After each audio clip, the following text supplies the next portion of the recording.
in the past 5 years, I've spent over 2,000 hours in the gym working out myself. I've serviced over 3,000 personal training sessions one-on-one in person, and I've invested over $3,000 in hundreds of hours into studying the science behind hypertrophy from world-class exercise physiologists.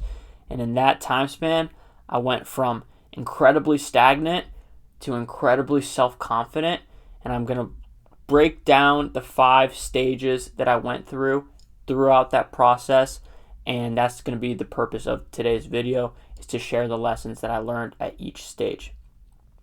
Okay, starting off, I'm going to call this guy Stagnant Steve.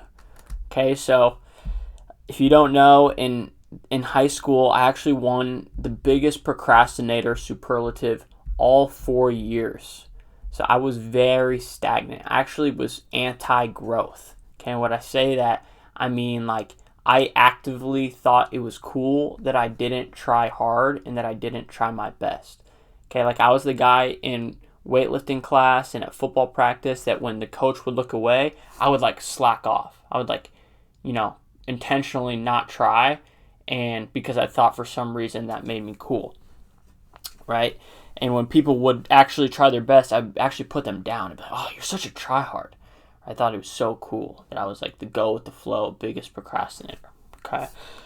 And, while I had that perception, it actually put a huge dent in my self-esteem, in my own self-confidence, right? I actually honestly spent so much of my time like just mindlessly scrolling my phone. Like it was to the point where when I like try to literally close my eyes and reflect on this period of my life, there's not a ton to remember because I was just distracting myself, right? The best way I could explain it is the rapper Juice WRLD. His songs are very sad and melodic, right? And like I probably listened to thousands of hours of Juice WRLD when I was in this stage, right? So just think like, if this was a house that, that I've built over the last 5 years, I was starting at the frickin' rubble, okay? Just sad. This music was consuming my brain all the time, just either mindlessly scrolling, texting this girl, right? Or just playing video games. That was about it. Okay, did not really believe in myself, did not really believe in my ability, did not really think of myself as a capable person or as a growth-minded person. And yeah, was not a fun place to be. Honestly, it was really scraping by.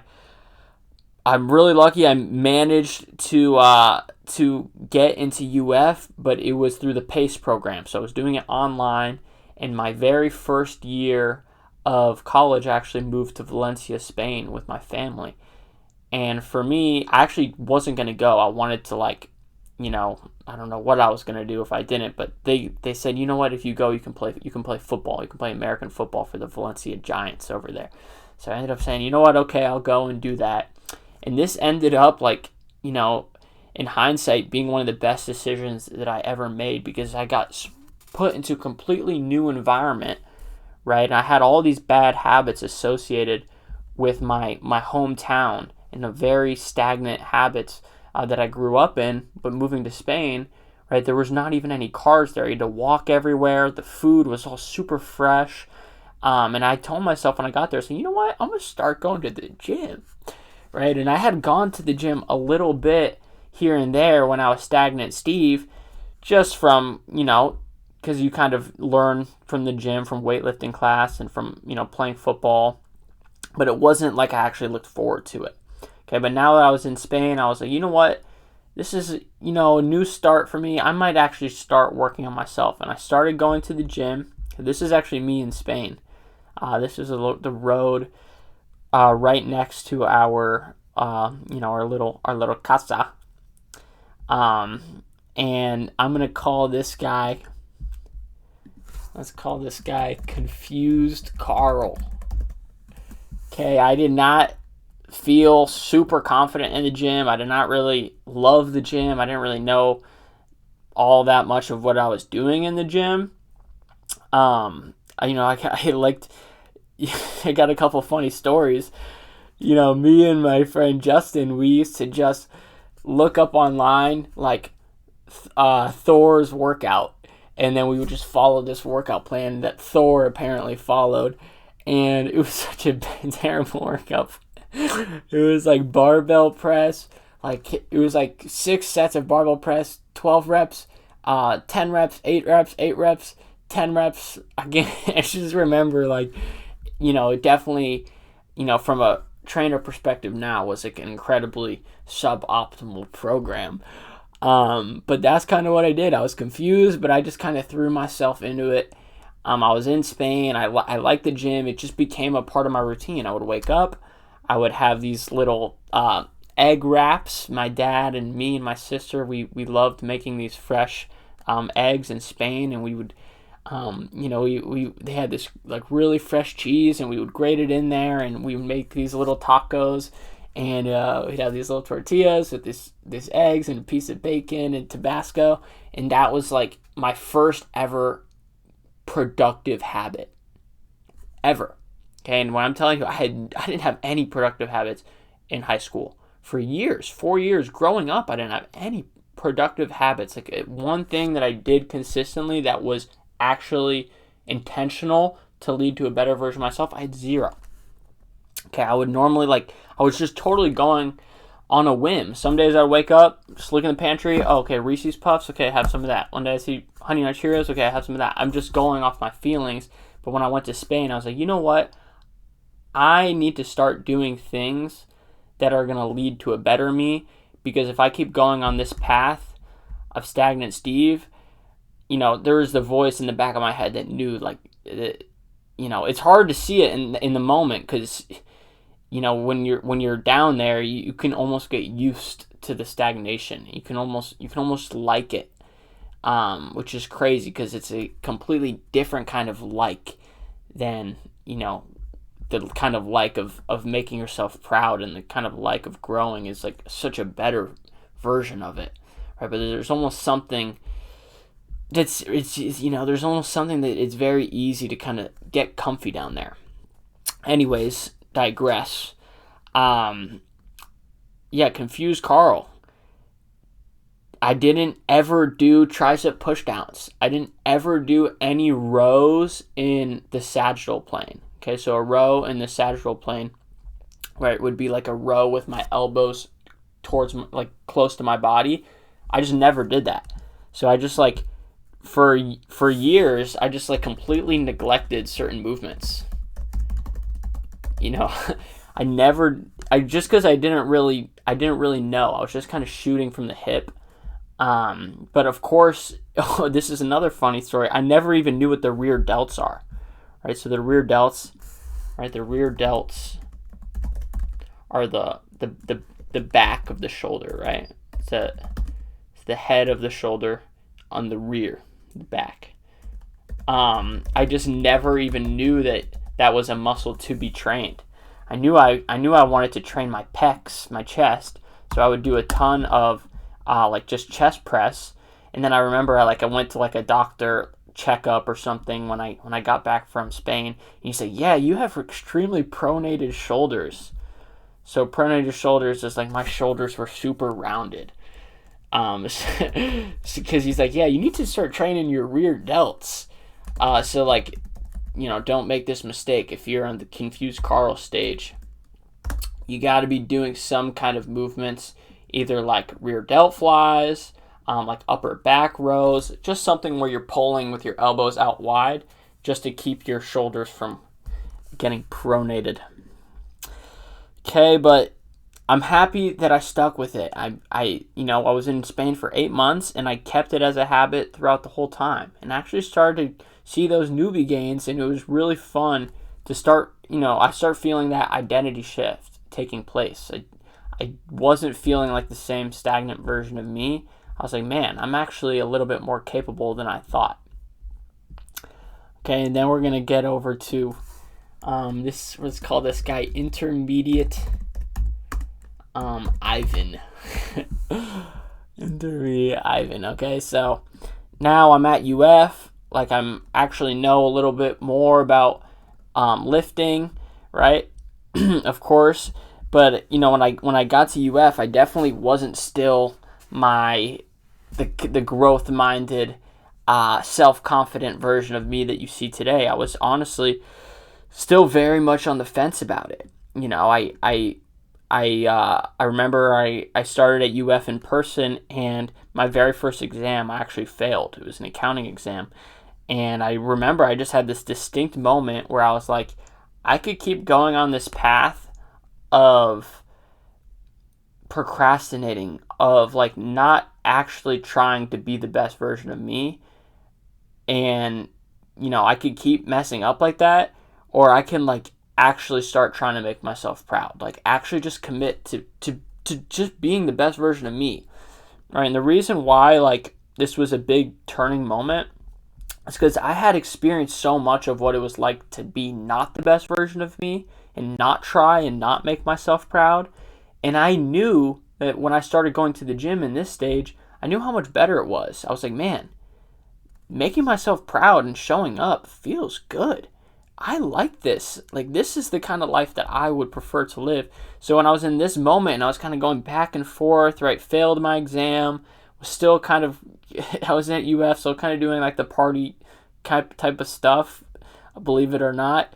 And I just remember, I was like, after I failed that exam, I was like, you know what? Like, no, I got to start actually, I'm going to commit to being the best version of me. And I started like really showing up in the gym, really pushing myself, setting records, being super consistent.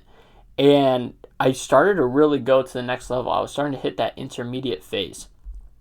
And it was at this point I was like, yeah, this gym is like life-changing stuff, because I actually started crushing my exams after that. I started going to the library.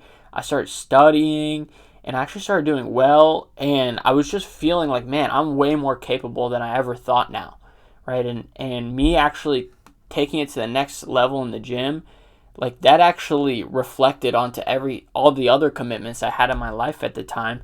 And I was like, wow, this is like totally changed the trajectory of my life now, right? And the gym was kind of the staple for that.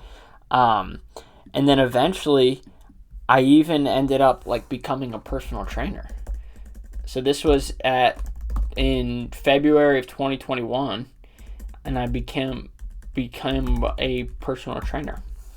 Okay, because I knew how much the gym had changed my life, so I was like, man, I gotta spread this truth with more people. This is like life-changing type of stuff. And I was so passionate about it. I remember I still barely knew anything about the science of building muscle or really anything like that. Like when I did my certification, I was still in procrastinator Jacob, and I had just like literally just Quizleted the entire certification. Like, yeah, my very first one. So when I went into the interview, I was so nervous. It was during COVID. I had the COVID mask on. I went in, and they were like, they were asking me questions. I was so nervous. I was really introverted, and I remember like there's a couple questions I just kind of sat there for like 30 seconds before I answered. I was like sweating. They asked me what knee valgus is. Right, knee valgus is I'll just write it right here. So knee valgus is like when your knees kind of cave in on like a squat pattern, right? And I had no clue. And at the end of the interview, I was like, guys, I know I like totally botched that, but honestly, the gym has just really changed my life, and I just want to help people. I just really want to like I'll do whatever it takes. Like I'll go above and beyond. Like I just want to really share this with people, and I think that like kind of resonated with them. And then like a couple weeks later, they texted like, hey, yeah, like, well, let's get you on board. All right, so I started at Crunch as a personal trainer, and literally just fell in love with leading by example and helping people in the gym, helping people become more confident, helping people become better versions of themselves. And I just remember I had a moment where it's like, if you want to be a trainer and you want to teach people, like you got to lead by example. And I truly believe that. And I just remember is this gonna be? I remember exactly where I was. I was sitting on the couch and I was looking at the spot on the wall, like up in my like above my the door of my room, and I remember thinking like, man, if I'm gonna do this coaching thing, I'm literally gotta take it even to another level. And that's really what I did. I ended up coaching like over 7 hours of personal training sessions every single day at Crunch for like a long time. Some of that just honestly feels like decades ago, but yeah, it was long, grueling days of session after session after session, 7 hour blocks every single day. Well, not every day of the week, like 5 days of the week, but for like a year. And then after that, I went to another gym, and I was the training manager at another gym, and I was still doing blocks of sessions and help like coaching up the trainers there. But just all that time was just literally just out on the field, rolling up my sleeves, just actually learning like the type of things that people are going through, like how to actually coach people, just actually how to have a conversation with somebody, so this was a really huge growing opportunity. And throughout the whole time, I kind of maintained the frame that, hey, if I'm going to help somebody, I have to lead by example, right? As far as like in the gym, like this guy, he's got some experience now, right? So he can kind of teach based on what he's done, right? But most of what he's done is just stuff that he's just like looking up, like maybe on Instagram videos or on YouTube videos, like a YouTube video, how to do a squat, right? And you're kind of watching it and you're just kind of absorbing all this information and you're practicing on the field, right? And you at least for me, like I thought I knew, but could I say with conviction that I really knew? Like, no, I just knew what I did that had gotten me here, right? It doesn't mean that, what got me here would have gotten everybody there, or that it was like the best way or the right way, but that's what I did. And that kind of takes me over here to this guy. Next phase, I'm going to call this guy Chase the Pump Paul.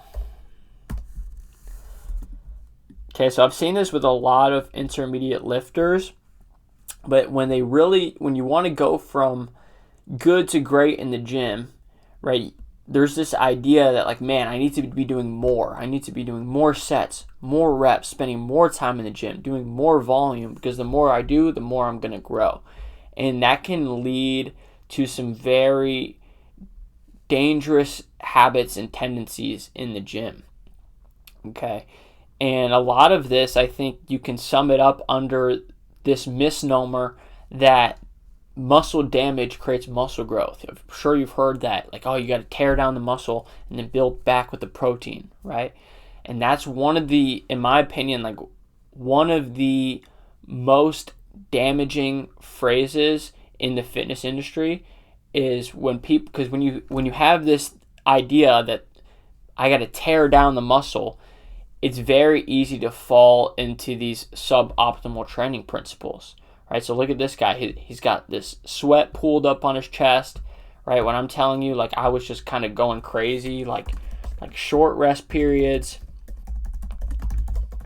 right? Just like tons of supersets, drop sets, right? Like high reps, like just like burnout, like just chase the burn, right? And I'm trying to outwork my plateau, right? Because I kind of was like, at this stage, I was kind of like stuck in here for a little while, and I was trying to like outwork my way to the next level, right? So I was just kind of throwing everything at the wall and just hoping that it was going to stick. And this all bubbled up until I actually had a really bad shoulder injury. So to kind of crystallize this into context, I was probably doing like at least like 25 to 35 sets per workout.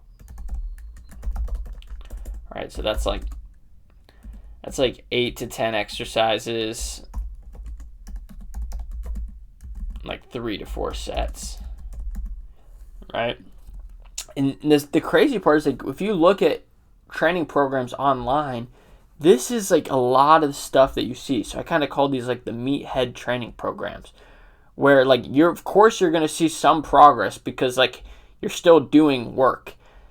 But this is like, there's a very, it gets complicated to, like, because you have to really understand the physiology to know why this isn't going to be the most optimal method. But all I can say is the reason I kind of found out that this wasn't what was going to take me to the next level of where I wanted to be was I was doing all this, doing all this volume, living in the gym, trying to outwork my plateau, and then I actually injured my shoulder. And it was really bad. It kept me out of the gym for like a good month. And in that time, I was doing some self-reflection, and I realized, like, man, I tell myself that I want to be a great coach. I tell myself that I want to be somebody that teaches people how to build muscle. But if you ask me at the time, Jake, how do you build muscle? I'll be like, oh yeah, just got to tear down the muscle, build it back with the protein. Right? That's all I would say. I wouldn't actually know, like, the facts. Like, at the end of the day, there are facts exist. Like, there is an objective way that it's actually taking place in your body, right? And right, you can dance around that fact, but it's like you can't cheat reality. Like there is objectively a way. I'm not saying that I have everything figured out. I definitely don't. But like, that's what, as coaches, as people that want to teach people how to build muscle, our intention should be to actually be the ones that are trying to figure out how it works, rather than just, regurgitating everything that you see on YouTube or what other people tell you on social media, or just what's resonated with your own experience. So this is a big paradigm shift for me, because if you ask me at the time, all of this kind of training principles, that resonated with my experience at the time, that was the only way to build muscle, because that's what I always did. So that's what I taught my clients to do at the time, and that's what I thought was the best way. And it took me getting injured and just doing a deep dive into the science behind hypertrophy. Okay, I actually really started to actually try to study what was going on in the body, and this brought me to finding my future mentor, Chris Beardsley, and telling you, this was like so eye-opening for me. When you listen to Chris Beardsley speak, there's no opinion in it. It's just, he just breathes the research, and he's literally just explaining what we're seeing in research. And this kind of led me to my next stage. I'm going to call this guy Optimal Oscar. Okay. And at this point, now I've studied like hundreds of hours from Chris Beardsley. I'm learning like actually the science behind how hypertrophy works. And I'm learning that it wasn't chase the pump, right? It wasn't chase the pump. It wasn't chase the Pumo. It wasn't chase the burn.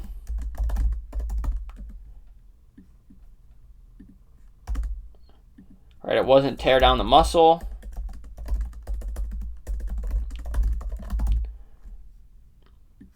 Right? It wasn't muscle damage. Okay, it wasn't any of those things. Okay? What it actually was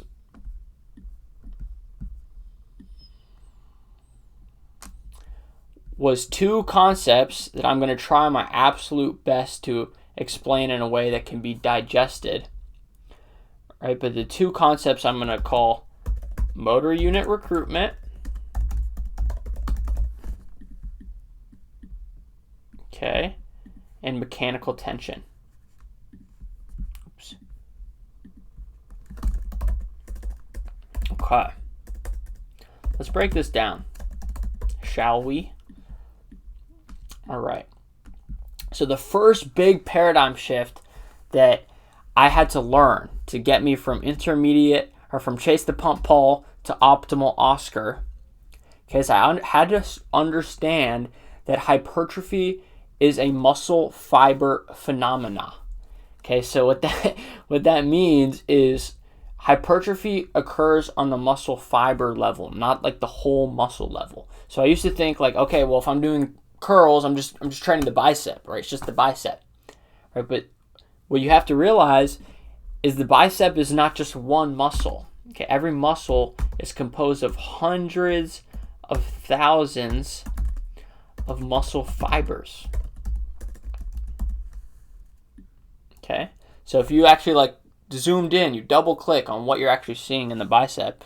Okay, you have the bicep, right, and then you have fascicles, right, and you have muscle fibers, right, and inside the muscle fibers you have myofibrils and sarcomeres. Okay, so you have all these elements inside your bicep, okay, that break down to like the simplest form is actin and myosin, right, and every time you do a contraction, basically this cross bridge formation occurs, and then that is I'm going to break that down a little bit more, but let's kind of skip over that for now. Let's focus on motor unit recruitment, right? So hundreds of thousands of muscle fibers, okay, and based on the amount of effort that I give in any movement is going to determine the amount of muscle fibers in that muscle that I actually gain access to, right? So imagine this scenario. Imagine I just did like a really light, right? So let's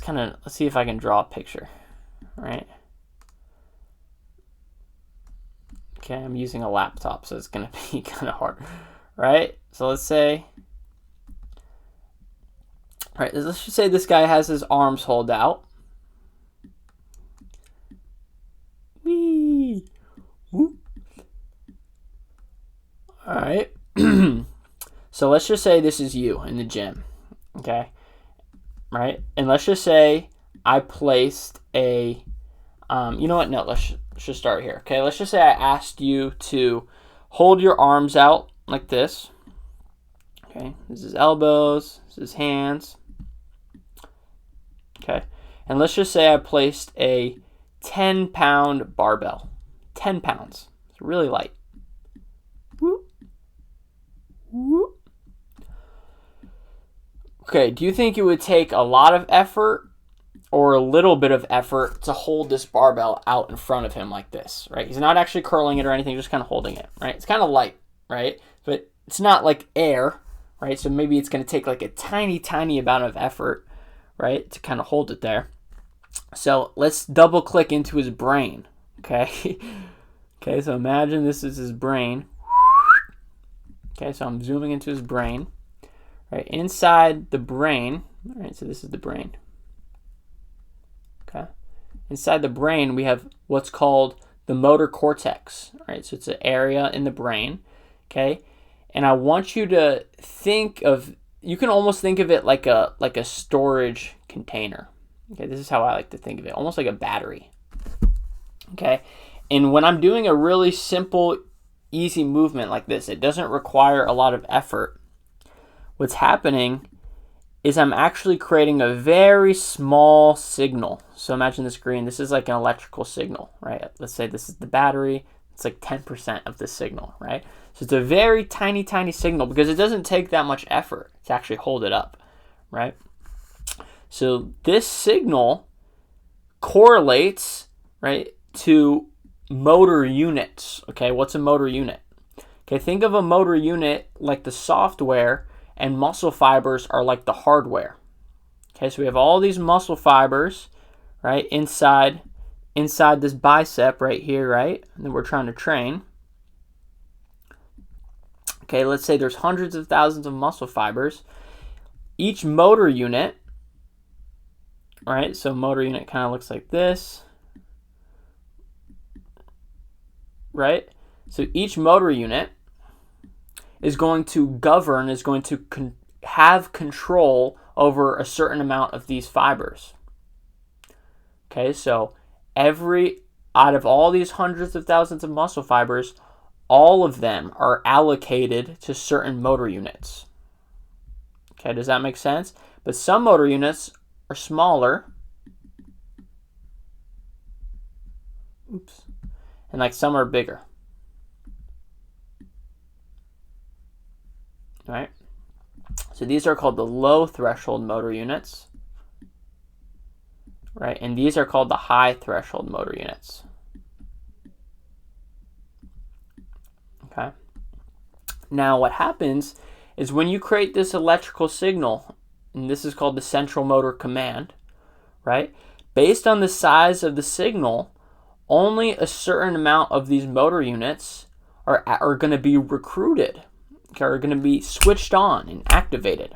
Okay, so if you make a small signal, you're not going to be able to access these high threshold motor units, right? You might only gain access to these low threshold motor units, right? Because these have a smaller electrical threshold, right?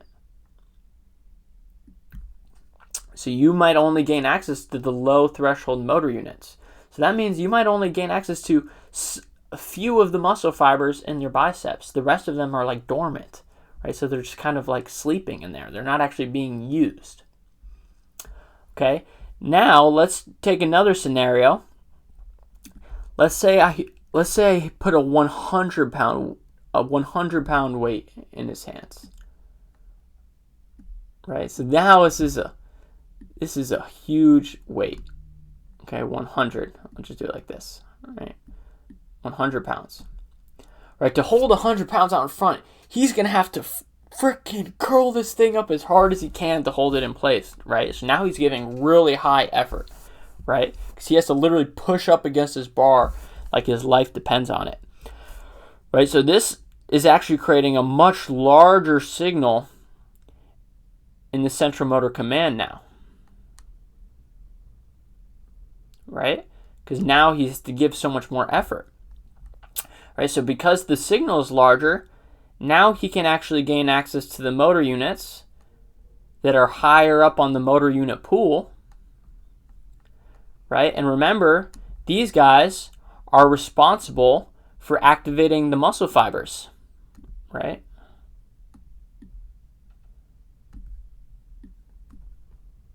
Right? So more effort equals more muscle fibers, okay? And you can only actually train a muscle fiber that is activated, right? So this is why optimal hypertrophy is so important, because one of the biggest struggles with Chase the Pump Paul is because by doing all these really high volume meathead programs, you're actually not able to facilitate an environment where you can reach these very high levels of motor unit recruitment. It takes a lot of strategy to maximize this number, or to maximize this electrical signal. Okay, so this is the difference from how I got from this guy to this guy, was I had to actually learn, how do I gain access to more muscle fibers in my muscles? It takes a lot of strategy. Okay, and the way that you do it, I'm just going to give you guys the answers to the test. I talk about it on all the time on my Instagram if you want to learn more. But the way I do it is a few ways. One is doing stable exercises like machines.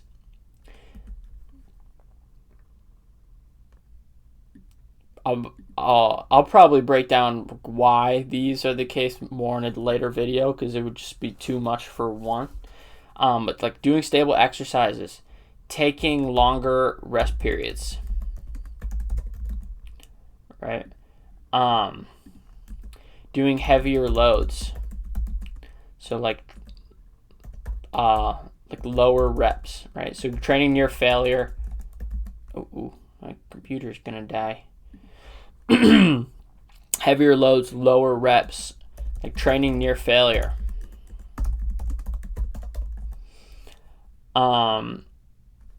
Stable exercises, like doing less coordination demanding movements.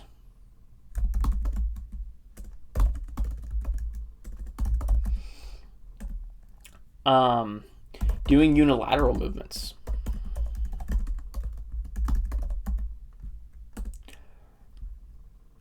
Right, not doing too much volume. Right, because this will help us avoid muscle damage. So there's a lot that goes into this stuff, guys. That's why it's really important. Okay? But this is kind of how motor unit recruitment works. The more effort you give, the larger the signal you can create. The larger the signal you can create, the more motor units you can recruit. The more motor units you can recruit, the more muscle fibers you gain access to. The more muscle fibers you gain access to, the more gains you can make. Okay? But now we also need to know mechanical tension, right? So imagine like Michael Jordan, right? I'm going to draw Michael Jordan, right? So imagine Michael Jordan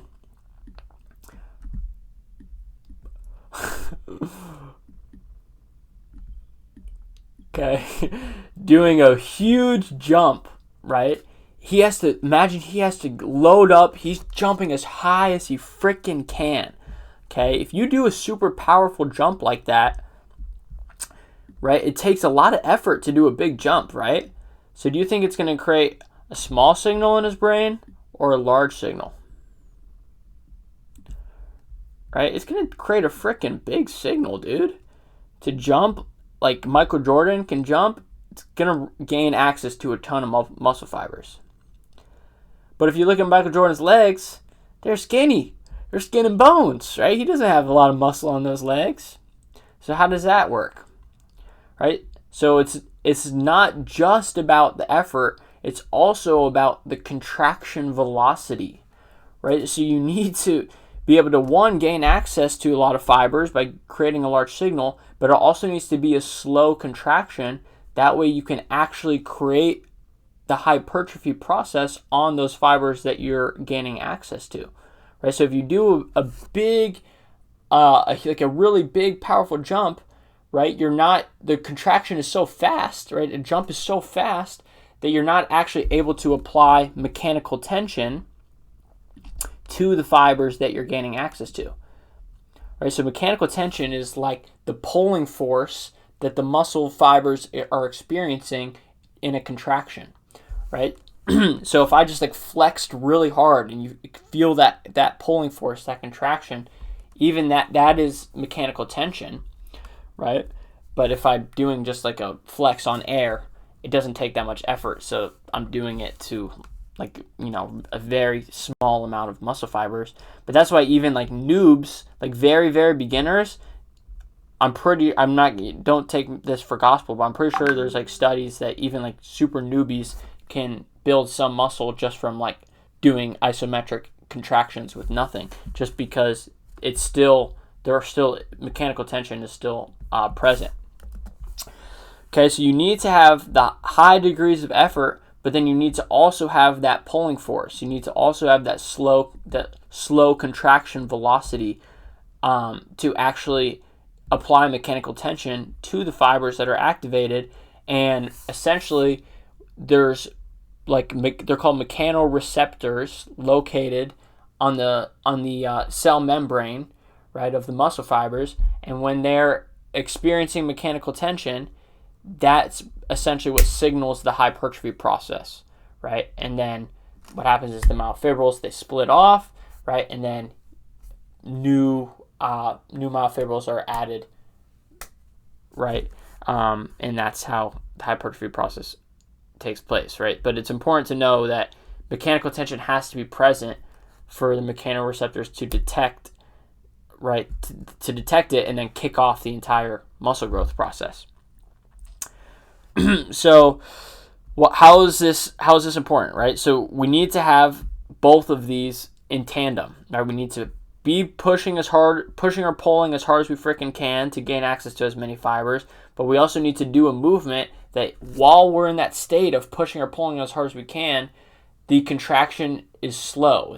It's involuntarily slow. It's slow on its own rather than like a fast contraction like a jump. Okay, so like imagine I'm on a machine chest press, okay, right, and I'm sitting here, right, it's a machine, okay, and imagine I load it up really heavy, okay, and I'm just here's the handles, right, to the machine, right. right? And I'm pushing it as hard as I freaking can this way, right? But if I pick a heavy enough weight, like let's say I pick a weight that I'm going to train near failure around between like 5 and 7 reps, towards the end, even though I'm pushing my hardest, it's going to be going slow, right? I'm pushing my hardest, but it's still going slow. So those last few gritty reps before failure on a set, that is the secret sauce to hypertrophy. Secret sauce, right? High effort plus low contraction velocity. Okay, and this is the last few reps before failure on a set. Okay, these are the reps that gain access to the most fibers and then also apply mechanical tension to those fibers. Okay, and that's how we get from Chase to Pump Paul to Optimal Oscar. Okay, I told you that was going to be a little hard to explain. Dude, I mean, took me forever to even learn it, let alone be able to explain it. And I love fitness, so like I'm not expecting every single person to totally love this. But at the same time, I'm not the type of person that just wants to say, "Oh yeah, you should do this," and not explain why or show why I do it. Okay, that's just, I'm not in this for the BS. Okay, I'm in this for the truth. So, yeah, really, guys, that's been the journey. A lot of it was mindset. A lot of it was actually committing to want to be a growth-minded person and being somebody that wanted to try their best, right? Then messing up a lot, totally neglecting movements, then finally getting in the swing of things, deciding that, hey, I want to be somebody that is committed to becoming the best version of myself, and committing to just trying my best, really, right? To then just like trying to, this is kind of like the inflated ego lifter, just chasing the pump, chasing the burn, couldn't really explain the rationale of why I was doing what I was doing, to then Optimal Oscar, trains optimally, is incredibly proud of himself and the results that he's achieved, and really genuinely feels like he's made himself proud. It's a great headspace to live in, especially relative to where I've been in my life. So if you can resonate with being at any parts of this process or this journey,